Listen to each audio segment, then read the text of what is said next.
Mbah saya itu terkenal wali, yang bapaknya bapak. Itu kalau kesini nyifati Badullah satu. Nur sido mondok gini itu enggak apa-apa. Pondok elek lah, kiaimu wali. Zaman itu bapak itu di kamar kursi ya masih ada kakinya. Saya dulu sering dijak ke sini sama bapak. Jadi mbah saya itu terkenal wali dulu. Jadi mbah saya itu tirakat terus sampai kapundhut itu poso terus. Kebetulan cucunya agak niru. Saya tidak niru itu karena itu Gus Zaki. Memang disuruh tidak niru. Kata mbah saya, kira usah tirakat. Terus tak tirakati aku. Gitu. Jadi saya, Mbah Mun juga gitu. Kowe haram tirakat. Terus tak tirakati aku. Saya senang sekali. Tapi tua-tua kok mikir putu. Nah, terus nirakati putuku sopo. Jadi mulai jadi kiai betul Mas Nadif saya ini sudah mulai mikir putu. Karena saya ini termasuk orang yang kecelok alim yang enggak banyak orang menghormati. Karena sudah diramal sama mbah-mbah. Di dulu mbah saya Mbah Nur Sam itu, kakak saya itu SMP, SMA. Kakak saya yang kedua juga SMP, SMA. Mbah saya itu Mbah Nur Sam itu, yang nganterkan bapak ketika mondok sini itu. Yang ikrar karo Badullah wali Mbah Nur Sam itu. Ahli tirakat, ahli puasa. Itu bilang, Nur, anak sing iki aja pondok, aja sekolah no. Sumben sing ngalim ku anak sing iki. Ketika saya hampir tamat SD sama mbah saya Tuban, mbah saya Narukan juga di Sabdo begitu. Singkat cerita saya mondok sarang. Mondok sarang pertama langsung dikenal Mbah Mun, wong anak kiai jadi langsung dikenal. Didoni macam-macam terus jadi wong alim juga ada yang ngelem. Biasa aja untuk dongane wong sepuh-sepuh. Ya sebenarnya saya agak kecewa ya, saya inginnya kan dianggap prestasi gitu. Ternyata dianggap doanya orang-orang sepuh. Ya, makanya kula niki mriki ya rodok ya syukurlah sama Bang Mutamakin sama semuanya karena tadi, kenapa saya harus cerita ini? Quran sendiri mengakui bahwa orang soleh itu diantara aturannya adalah dzurriyyatam ba'duha min ba'd. Meskipun Allah bisa bikin orang soleh dari mana saja, tapi yang legitimit itu memang dzurriyyatam ba'duha min ba'd. Dan kata dzurriyyah itu tasmalu auladal inas, kata Ibnu Hajar al-Asqalani, memasukkan turunan yang dari ibu. Meskipun tentu secara wali nikah atau secara disiplin nasab dari ibu itu tidak ngefek. Tapi dari segi fa'innal irqadassas, bahwa sistem tubuh kita itu tetap ada gen dari seorang apa? Ibu. Sehingga banyak ulama tafsir mengatakan dzurriyyah itu tasmalu auladal inas. Dzurriyyah itu memasukkan turunan dari apa? Ibu. Bapak saya itu nasabnya nasab wali. Jadi mbah-mbahnya itu suka tirakat, suka. Ibu itu nasab kiai. Jadi kalau bapak wiridan itu, kalau istiqomah itu disalahkan sama keluarga ibu. Istiqomah itu salah. Karena ijabu malam yajib, mewajibkan sesuatu yang tidak wajib. Itu masalah secara ilmiah. Mbah Mun itu sering ngeritik, kalau ada pondok kok wajib puasa, wajib merawat itu sering ngeritik. Itu secara fikih bahaya. Ijabu malam yajib, mewajibkan sesuatu yang tidak wajib. Dan itu kriminal dalam bab fikih. Betul itu, sama cari di Sulam Taufik. Babnya itu ngeri, ijabu malam yajib itu tidak dihitung minal kabair. Dicari sendiri itu di bab Sulam Taufik, tidak perlu saya sebut, itu parah betul malah cara menvonis Abdullah bin Husain bin Thohir di Sulam Taufik. Ijabu malam yajib. Tapi pondok-pondok yang tirakat tidak kurang dalih. Niki boten majibaken, ngelatih. Boten majibaken tapi napa? Nah, silsilah dari keluarga ibu itu suka ilmu. Sehingga Abdullah bin Mas'ud itu tiap hari itu mensweeping orang yang sering duha. Kalau ada orang duha istiqomah itu disweeping. Awas, harus seminggu sekali. Enggak boleh tiap hari. Masa sholat fardu kamu saingi sholat duha? Enggak boleh, fardu tersaingi. Itu Abdullah bin masyhur. Sampeyan cari di Al-Ghunyah ini. Sayyidah Aisyah kalau ada orang duha tiap hari dimarahin. Dan itu secara konstitusi ilmu benar karena Nabi Qiyamul Lail Ramadan itu hanya 4 hari yang di depan umum. Lainnya itu enggak. Khasyata ayyufradu alaihim kalau dalam sahih takut dianggap fardu. Akhirnya istiqomah itu masalah di keluarga saya yang dari ibu. Nah, kebetulan kita ini suka ada istiqomah akhirnya ya seperti ini. Tapi ini ilmu harus kita bicarakan. Tapi yang istiqomah Bapak itu pengagum Badullah. Bapak itu suka sama istiqomah. Karena punya guru dulu Gezibedi istiqomah, Badullah istiqomah. Tapi jangan kira Badullah itu hanya istiqomah. Saya punya sanad banyak. Mungkin Gus Zaki lebih tahu. Sering saya diceritakan Bapak. Badullah itu nak ambek wong fasih nemen-nemen itu rapati cocok. Senajan to majibno fasih. Tak takoki kenging nopo.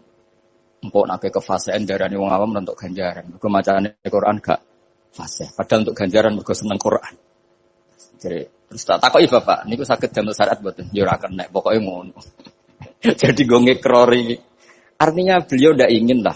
Gara-gara kita terlalu pakem tajwid, kemudian menganggap siapa saja baca Quran salah, kemudian tidak dapat pahala. Bisa saja hamalahum ala ayakra'ul Qur'an apa mahabbatuhum wa iskuhum wa kada wa kada. Jadi akhirnya saya jadi tahu. Oke, secara makhraj salah, tapi iseknya benar, mahabbahnya benar, brontonya benar. Jadi sebetulnya Badullah itu punya sekian makalah tentang ilmu. Hikam juga gitu.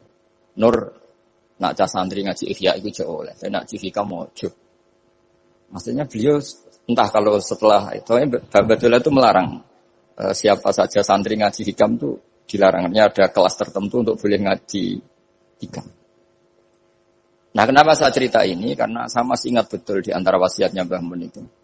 Pirroh sebab apa Fatihah kok ihdinas siratal mustaqim bukan siratoka tapi siratal ladzina an'amta alaihim. Dawe Mbah Mun fa inna Allaha ta'ala la ya'kul wa la yashrab wa la yanqih wa la kadza wa kadza. Allah itu enggak makan, enggak minum, enggak tidur. Sehingga kita enggak bisa niru Allah. Tapi yang makan tidur itu manusia. Sehingga kalau ingin dekat Allah ya niru siratal ladzina bukan siratoka. Kita cara tidur niru Kanjeng Nabi, niru ulama, cara makan, cara minum, niru Allah enggak bisa. Makanya bukan ihdinas siratal mustaqim siratoka tapi siratal ladzina an'amta. Maka dalam beragama itu butuh master, butuh panutan. Ya tentu Mbah Mun oleh ngendikan pakai luwet orang-orang kuno. Cara Mbah Mun pakai cantolan. Maka saya punya makalah banyak dari Bapak, dari Mbah Mun, dari Mbah Zubair, dari sampai saya itu hafal sanad sampai Rasulullah Shallallahu Alaihi Wasallam. Karena yang bisa mengawal ilmu itu sanad. Termasuk saya di sini bawa kitab Ar-Risalah Al-Qusairiyah. Nanti saya baca beberapa panutan kita. Di sini ada Abdul Qasim Al-Junaidi, ada Abu Yazid Al-Bustami, ada banyak ulama yang ditulis Ar-Risalah Al-Qusairiyah. Dan itu yang membentuk Imam Ghazali, kitab Ar-Risalah Al-Qusairiyah. Tapi sekarang kita ini tidak belajar lagi tentang tasawuf. Tasawuf itu Abdul Qasim Al-Junaidi jadi wali itu bukan wiridannya terlalu banyak. Enggak. Beliau pernah bikin satu kalimat yang menjadikan Allah itu ridho. Kalimatnya begini, kalau malam beliau wiridan gini, ya Allah, kenapa engkau ngasih rezeki saya? Padahal engkau tidak butuh saya. Kalimatnya sederhana. Kalau seorang majikan ngasih servis sama karyawannya, memang butuh pekerjaannya. Orang tua ke anak butuh kasih sayangnya. Tapi engkau ini zat yang tidak butuh saya, tidak butuh kita. Ngapain ngasih? Jadi punya sisi betapa Allah itu luar biasa. Wong tidak butuh kok. Ngasih itu kan luar biasa. Jadi karena mensifati seperti itu Allah itu ridho. Itu luar biasa.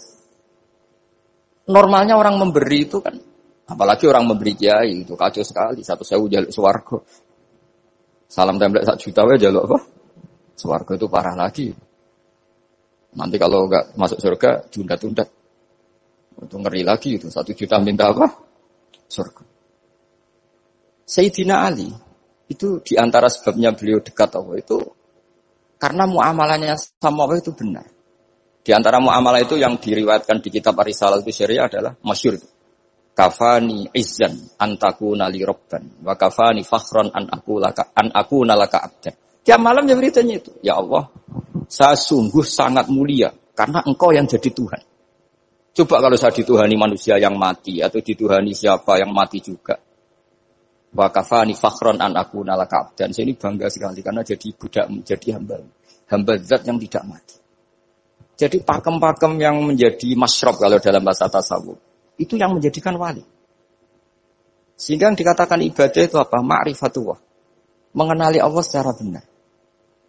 Jadi jangan kira wali-wali dulu terus terlalu istiqomah, ada juga. Mereka punya pakem yang menjadikan Allah itu ridho. Saya beri contoh nih di sini banyak makalah nanti saya beberapa baca tabarruk. Banyak riwayat dari orang-orang sufi. Nabi Ibrahim itu pernah ketemu orang Majusi. Beliau terkenal sakhok, terkenal sakhian. Ketika ketemu orang Majusi, ya Ibrahim saya ini sehari saja ngasih makan saya. Kamu kan tukang ngasih makan orang. Terus, ya tapi bisyarti antus lima, kamu harus Islam. Sebagainya Nabi Ibrahim adalah, kalau saya menolong dia berarti nolong orang kafir. Setelah orang itu lewat, berlalu karena Nabi Ibrahim gak mau hormat, Allah memberi wahyu ke Nabi Ibrahim. Kenapa ya Ibrahim tidak kamu terima 1 hari, kamu kasih makan 1 hari? Ya karena dia majusi. Kata Allah, dia umurnya berapa? 60 tahun. Tanyakan, pernah kelaparan kan hanya hari ini? Iya ya Allah. 60 tahun dia kafir tak kasih makan. Minta kamu sehari aja kok gak boleh. Akhirnya Nabi Ibrahim dipanggil orang majusi, dikejar dipanggil. Ayo tak kasih makan 1 hari. Kok kamu sekarang jadi baik? Habis ditegur Tuhan. Terus kata, ahakada yu'amiluni. Apa seperti itu? Tuhan mengu'alamalai saya. Ya na'am. Akhirnya Islam orang majusi. Jadi itu lagi-lagi ilmu. Jadi yang dikatakan ilmu itu satu teori atau kalimat. Atau apa saja. Yang menjadikan kita ini pakem. Meskipun pakem itu kadang sulit diterima orang-orang khusyuk. Orang khusyuk itu ya nyun sewu ada sisi nakalnya. Makanya Mbah Mun sering kayak jargon masyhur itu. Zada khusyuan, zada jalan, tambah khusyuk, tambah bodoh. Bukan bodoh dengan makna salah itu enggak. Memang kadang terus anti ilmu. Misalnya gini, ini contoh yang karena saya ini mengkhidmati ilmu, saya beri contoh yang urusan ilmu. Ada orang sujud diinjek orang fasik, kepalanya diinjek orang fasik. Terus si orang yang sujud tadi ini ada di Sahih Muslim juga ada di Ihya. Wallahi la yaghfirullahu laka. Pakai sumpah, wallahi la yaghfirullahu laka. Allah langsung mewahyukan ke Nabi fi hadzal zaman, fi tilkaz zaman atau fi dzalikaz zaman. Man dzalladzi yata'alla alayya alla aghfira li fulan qad ghafartu lahu wa ahbattu amalak. Katakan ke orang itu, siapa yang mencatut nama saya yang hanya berstatus tidak memaafkan. Itu enggak fair. Saya ini Tuhan kok bisa yaghfir, bisa yu'adzib. Kok sifat saya tinggal 1 yu'adzib itu gimana? Dicatut separuh itu Allah tidak terima. Tapi kalau kita baca Quran, saya ini sama orang fasik ya benci. Saya ini orang soleh, setidaknya pura-pura soleh lah. Karena di depan para kiai ini. Tapi mau tidak mau. Ketika Allah mensifati dirinya tentang orang munafik gimana? Wa yu'adzibal munafiqina insya'a au jatuh. Ini cocok tidak cocok. Potensi memberi tobat itu ada. Meskipun sama kalau orang munafik, tapi ya tetap bacanya wa yu'adzibal munafiqina ya insya'a au jatuh. Rasulullah kayak apa bencinya dengan Wahsy karena qatilu Hamzah. Tapi Nabi tunduk sama konstitusi Quran. Laisa laka minal amri syai'un aw yatuba alaihim aw yu'adzibahum. Akhirnya Allah malah memberi tobat sama qatilu Hamzah yaitu Wahsy. Ini pentingnya baca lagi. Kalau kita tidak baca hanya khusyuk saja, tidak baca, pasti sama orang yang menginjak orang sujud tadi, yang nginjak pasti salah enggak dimaafkan. Bongso pasti. Pertanyaannya adalah, betulkah Allah punya sifat 1 yaitu yu'adzib? Makanya kalau kita baca, misalnya baca Quran, walillahi mulkus samawati wal ard, ya sudah, yaghfiru liman yasha wa yu'adzibu man yasha. Kalau nuruti rasa kita, ya inginnya ke kita, yaghfir, ke orang lain yu'adzib. Tapi Tuhan kan enggak terima. Saya ini Tuhan kok didikte makhluk saya ini gimana? Enggak bisa. Sehingga ya ini lagi-lagi ilmu. Makanya saya cocok enggak cocok itu suka baca. Saya suka sekali baca, mulai ulama dulu, ulama modern, setengah dulu. Mulai ulama yang kedurunyan sampai setengah kedurunyan. Suka. Saya dulu tuh gak suka uang. Karena saya memang tadi, mbah saya dari bapak itu wali mas tadi. Kalau tadi Mas Nadif jujur, mulai Mbah Soleh itu suka bully mertuanya. Jadi saya alhamdulillah dia jujur. Jadi Mbah Soleh itu menantunya Raden Asnawi. Itu ya bully-bulian sama ini terus ditiru beliau ini. Itu gak suka sebenarnya. Saya itu ya pokoknya tadi kalau orang daftar wali itu kan gak suka sama. Karena mereka nangis ketika Allah ngendikan wa aqridu wa atau ayat-ayat anfiku atau orang baik disifati wa aqridu wa qardan hasanah.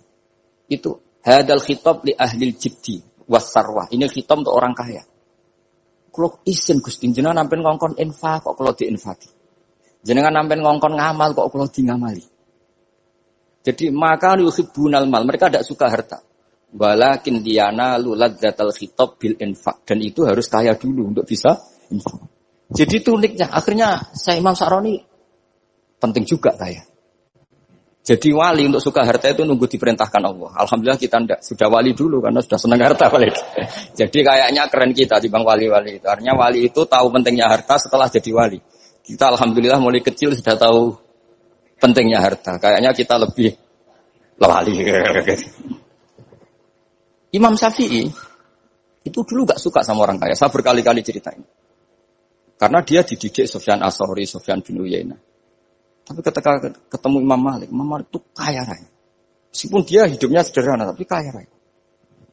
Pas beliau mau, Imam Syafi'i dia agak-agak sopan kalau sekarang tanya, setelah jenengan, ilmu yang saya harus ambil siapa?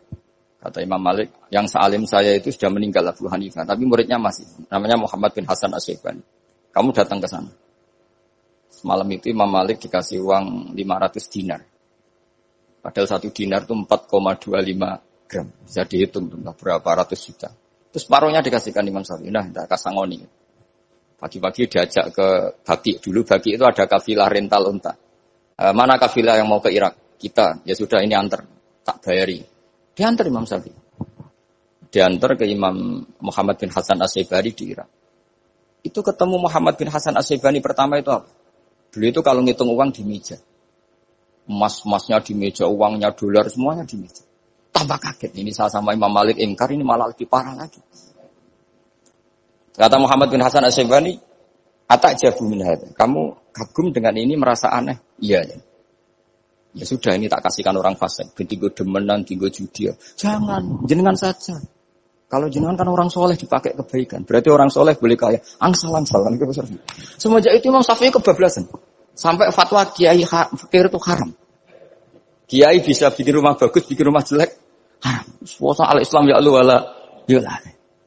Nah, lagi-lagi kebetulan kita sebelum ngaji Imam Syafi'i sudah seperti itu. Jadi ini justifikasi. Lagi-lagi itu ilmu. Saya ulang lagi itu ilmu. Akhirnya saya baca kitabnya Imam Sa'roni namanya Al-Minanul Kubro. Itu beliau cerita wa mimma manallahu alaihi. Kesannya kayak orang sombong. Tapi sebetulnya yang sopan itu yang sombong. Karena Imam Sa'roni kan bilang, kamu harus memaklumatkan diri kalau antum minal ulama il amilin. Kamu termasuk ulama yang amilin. Terus ditanya sama orang-orang, bagaimana kalau nyatanya ndak? Kamu tadi subuh sholat, iya saya sholat. Kamu tadi zuhur sholat, iya saya sholat. Kenapa ketika kamu maksiat ingat terus, ketika kamu taat tidak ingat? Berarti kamu anggap Allah itu menyesatkan kamu tok, tapi tidak pernah ngasih hidayah sama kamu. Pas delok rondo ning dalan kok maksiat, bar sholat atau syukur, bar zuhur atau syukur, berasa. Berarti kan nyifati Allah, hari ini Allah ngasih saya maksiat. Sementara lupa kalau Allah ngasih sholat zuhur, sholat asar, sholat maghrib, sholat. Oh sudah di situ al-Minanul Kubro, orang itu sholat semua. Nah saya itu termasuk orang yang didikte oleh kitab, terbentuk oleh kitab Al-Minanul Kubro. Jadi di situ hidup itu enak semua. Makanya saya itu masih ingat dialeknya dua orang alim. Enggak berusaha sebut, ini agak sensitif. Karena ceritanya itu ada anaknya Kiai mau nyalek. Karena dia anaknya Kiai tanya, Mbah, dalilnya nopo nanti yang kepingin jadi jabatan, mencari jabatan itu sah. Kalau yang jawab tak sebut gak apa-apa namanya. Jawabnya Mbah Mun, oleh gak apa-apa. Nabi Yusuf juga ada jabatan. Terus beliau baca, qalat alni ala khuzainil ardi inni khafifun alim. Nabi Yusuf juga ada jabatan. Ya Rabbi. Didebat sama orang alim. Itu Nabi Yusuf, syariatnya itu mansukhoh bi syariati Rasulullah Muhammad SAW. Setelah tamunya pulang, Mbah Mun dibantah gitu. Dari Mbah Mun gini bilang, anut kiai wae oleh pemenang anut Nabi. Masih ingat kalimatnya. Anut kiai wae oleh pemenang anut. Artinya Nabi Yusuf kan minta jabatan ij'alni ala khuzainil ard. Jadi akhirnya semenjak itu fikih-fikih ilmu tadi saya ulang lagi. Akhirnya saya cari, termasuk saya disuruh bangun. Saya golekno dalile nak wong saleh kok oleh jabat. Atengku, wong dalil kok diorder saya ya sempat. Ternyata saya cari-cari ya tadi am yahsudunan nasa alama atahum wa min fadlillah faqad ataina ala Ibrahim alkitab wal hikmata wa atainahum mulkan azim. Keluarga Nabi Ibrahim di antara sifat yang disebutkan Allah adalah dikasih mulkan azim. Sebab itu akhirnya kiai-kiai Indonesia itu mazhabnya Syafi'iyah semua. Politik ya kerso, jabat ya kerso, proposal ya kerso. Saya ini, maksud saya ini yang menyelamatkan ilmu. Kalau orang khusyuk pasti gedeng. Kiai kok gelem proposal, kiai kok para pejabat. Tapi orang ilmu setuju. Nah saya nggak tahu setujunya itu bawaan ilmu apa bawaan nafsu tadi itu yang mulai saya nggak tahu. Nah kalau saya kan bawaan ilmu saya baca. Itu bedanya saya dengan Mas Nadif jadi bawaan baca. Karena kemarin saya dibully habis-habisan di Kudus. Saya tidak punya kesempatan bicara di menantunya Neng Mu'ah ya. Wah ini kurang ajar betul orang ini kata saya. Tapi saya nyari sisi positifnya. Kalau saya dibully kan saya madlum. Orang madlum gampang jadi wali. Yang dia bully berarti zalim ya sudah, berarti wali saya gitu. Nah, supaya dia juga wali sekarang tak bully supaya impas gitu. Jadi ini nolong beliau. Jadi saya 22 hari itu kalau habis subuh ke rumah sakit, tapi kalau asar pulang ngajar. Ya begitu terus. Karena mbah-mbah saya itu sukanya ilmu, Masya Allah. Karena ilmu itu penting. Apapun pakemnya para wali itu kalau diingatkan secara ilmu itu terus kayak runtuh. Saya berkali-kali mencontohkan. Dan itu valid, data itu valid. Sufyan bin Uyainah itu orangnya khusyuknya Masya Allah. Gurunya Imam Syafi'i, gurunya Imam Malik. Itu beliau menceritakan dalam kitab Khilyatul Auliya. Nabi Isa itu senengannya itu ceria sekali. Nabi Yahya itu senengannya bersengut, abusan, suka kayak takut akhirat, takut penyakit. Tapi bukan takut corona, enggak ya jelas kan. Saya akhir-akhir ini fatwa, sekarang jangan baca Uwais Al-Qarani, tapi Al-Qarni. Meskipun saya tahu ada yang baca Qarani di kitab-kitab, ada yang baca Qarni. Tapi sekarang wajib dibaca Al-Qarni sementara. Sekali dibaca Al-Qarani itu nisbatun ilah. Iya, jadi makanya ini untuk sementara dibaca, ngikuti yang baca Uwais Al-Qarni. Meskipun di sarah-sarah apa bi fathir ra wakila bi sukun, ya sudahlah sekarang harus ijma dulu Al-Qarni ya, karena kalau Al-Qarani itu akhirnya Nabi Isa ditegur sama Nabi Yahya. Mali aroka dohikan ka'annaka ta'manu min makrillah. Saya melihat kamu kok suka tertawa, seakan-akan kamu merasa aman tidak kena azabnya Allah. Nabi Isa akhirnya balas tanya, Mali aroka abisan ka'annaka tai'asu min rahmatillah, taknatu min rahmatillah. Kowe mbesenggut wae koyo dunya ora rahmat, anane corona tok. Padahal ya ono mangan, ono guyon, ono nikmat. Dan itu figur besar, akhirnya kita tahu. Dan saya sering cerita juga, setiap dakwah itu Nabi Isa nyari syirarun nas, Nabi Yahya cari khiyarun nas. Tentu alasan Nabi Yahya gampang, berteman orang baik itu baik lah, nyaman, terus akibatnya juga baik. Nabi Yahya enggak. Limada tanzilu ala syirarin nas. Kenapa kamu singgahnya ke orang-orang yang buruk? Ana tabibun udawil mardo. Saya ini dokter, tentu menyembuhkan yang sakit. Akhirnya terus di Indonesia banyak kiai yang kancanan orang fasik ya banyak. Tapi ya tentu yang benar itu yang mensolehkan yang fasik. Yang mesti salah yang menjadi fasik karena ketularan yang. Tapi itu lagi-lagi apa? Ilmu yang bisa menjadikan kita percaya itu ilmu. Saya tuh suka sekali baca kitab yang berbeda. Saya sekarang baru belajar kitab orang-orang Hanafi. Orang-orang Maliki. Saya kemarin dikirimin hadiah oleh keluarga Pak Kures. Ada tanda tangannya Pak Kures dari Habib Ali, dari keluarga beliau. Jadi kitab namanya itu Sarah Bukhari. Yang dikarang orang India, orang modern.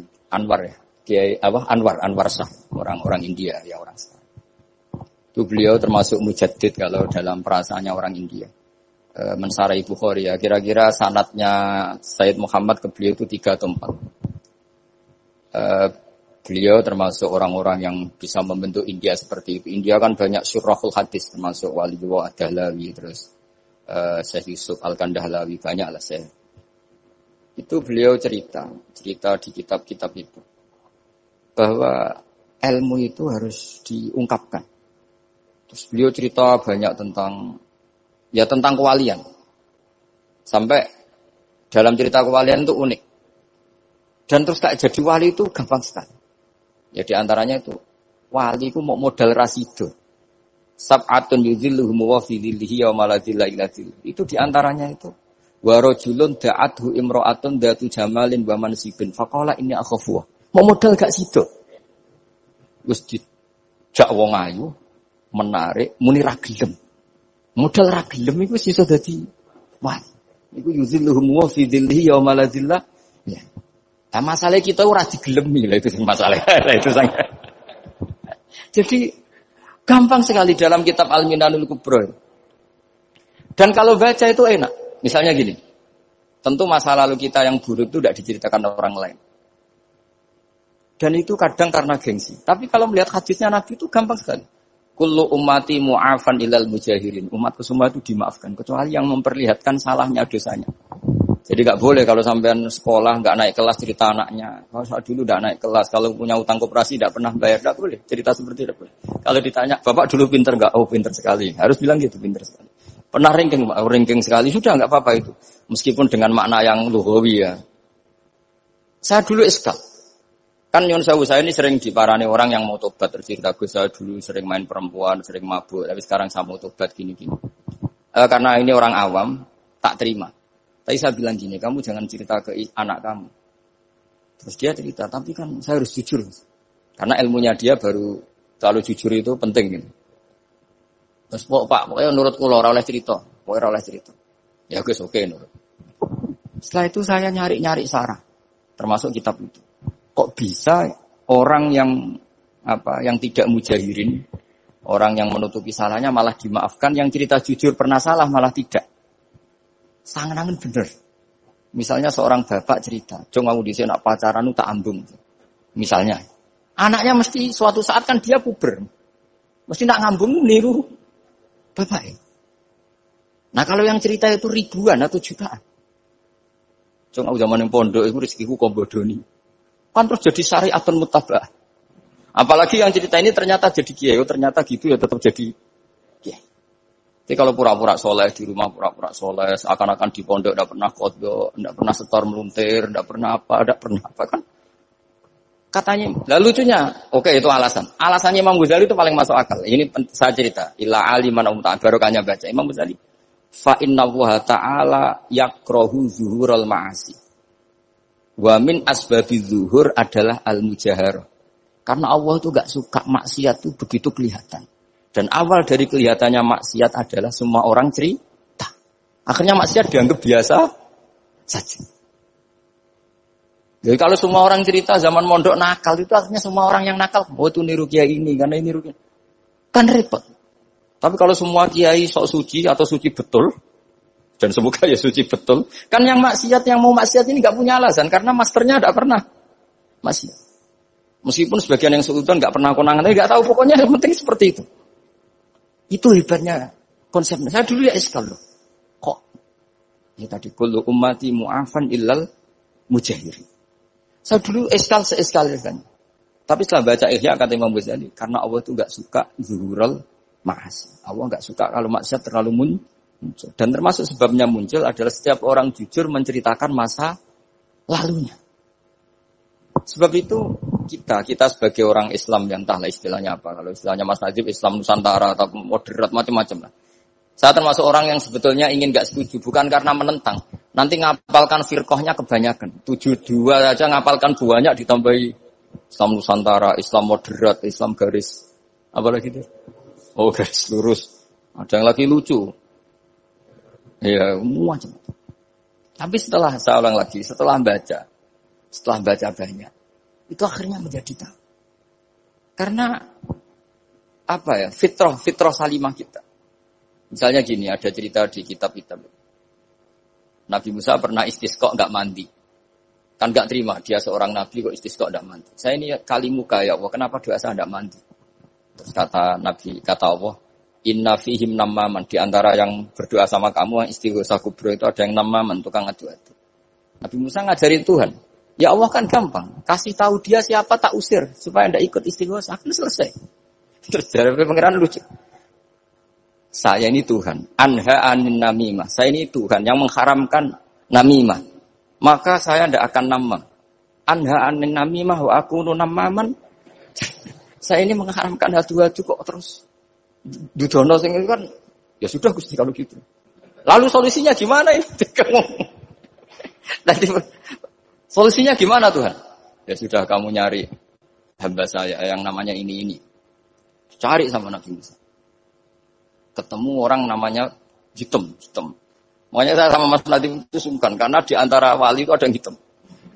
Oh hitam terus nggak apa-apa ini biar impas, biar saya sampean bisa jadi wali karena madlum. Itu ketemu. Setelah ketemu sama-sama nur. Anta barah, ya saya barah. Terus anta Musa, ya saya Musa. Kenapa kamu tahu? Dikasih tahu Allah. Ini karena sama satu nabi, satu wali.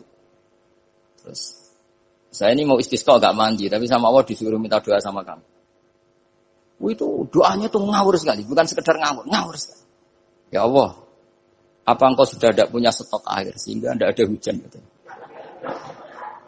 Apa angin-angin sudah tidak nurut sama jenengan sehingga tidak bisa menghalau awan untuk menurunkan hujan. Faka ada Musa ajab tisau itu di semua kitab. Musa hampir saja jotos, dianggap doa yang enggak sopan. Tapi kata Allah, la tadribhu ya Musa, fa innahu adhakani fil yaumi salasa marrat. Dia bisa bikin senyum saya sampai 3 kali. Lu soal mereka maksiatuhum la tadurruka. Maksiat mereka itu enggak ngefek ke engkau kok jenengan pertimbangkan. Maksiatuhum la tadurruka. Akhirnya langsung hujan. Jadi kadang doa itu ada yang ngawur. Maksiatuhum, makanya saya itu kadang berani berdoa Indonesia aman. Secara fikih ya kadang kok nak gak ono apa-apa sing maksiat meneh. Kadang yo mikir. Ya nak sing taat meneh, tapi kok nak ono apa-apa sing maksiat ya maksiat meneh. Saya pernah ketika Jogja sering gempa itu pernah mau berdoa. Ya Allah semoga bebas dari gempa, tapi terus saya mikir. Memang kalau enggak ada gempa ya yang sholat aman, tapi yang maksiat juga daripada menggurui Allah sudahlah, tidak berani berdoa saja sudah. Gusti ini dunyane jenengan pun terserah jenengan. Tapi saya sebagai orang muslim sing apian kan ya kepengin arham linnas. Boleh dalil lu kangelan, tapi gara-gara baca kibarek tadi maksiatuhum la tadurruka. Maksiat mereka itu tidak bahaya bagi kita. Pun Gusti ra usah kakean pertimbangan pun udan mawon. Udan langsung. Lagi-lagi karena baca.